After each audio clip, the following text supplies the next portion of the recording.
Hi friends, చూస్తున్నారు కదా, మా రిక్కీకి మా చెట్టును వచ్చే కాయలు కోయడం అంటే చాలా చాలా ఇష్టము. మా ఇంట్లో ఏ వెజిటేబుల్ వచ్చినా వాడే కొయ్యాలి.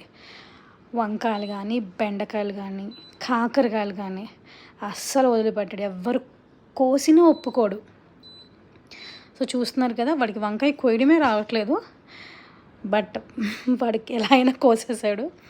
ఇంకా కాకరకాయలు అస్సలు వదిలిపెట్టాడు. ఏ కాయ వచ్చినా వాడే కోసేయాలి ఫస్ట్, లేకపోతే అస్సలు ఊరుకోడు. కాకరకాయలు కోస్తున్నాడు చూడండి. My mom is talking you.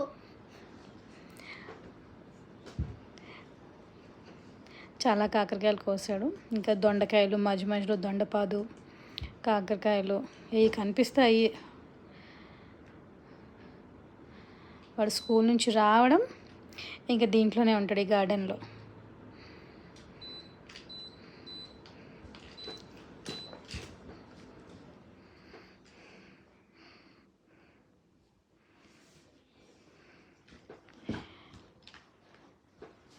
దొండకాయలు ఇక్కడ మళ్ళీ దొండకాయలు కనిపించాయి, కోస్తున్నాడు. ఎక్కడ కనిపిస్తే అక్కడ కోస్తూనే ఉంటాడు. మొత్తానికి దొండకాయలు, కాకరకాయలు, వంకాయలు కోసాడు. ఇంకా మరి ఎవరికి ఇవ్వమంటే ఇవ్వడు. మొత్తం అన్నీ వాడే పెట్టుకుని, వాడే డివైడ్ చేసుకుని వాటితో అన్నీ చదువుతున్నాడు అనమాట. బౌల్లో వేయరా అంటే అన్నీ వాడు డివైడ్ చేసుకున్నాడు ఫస్ట్. వాడి హ్యాపీనెస్ ఇంత అంతా కాదు.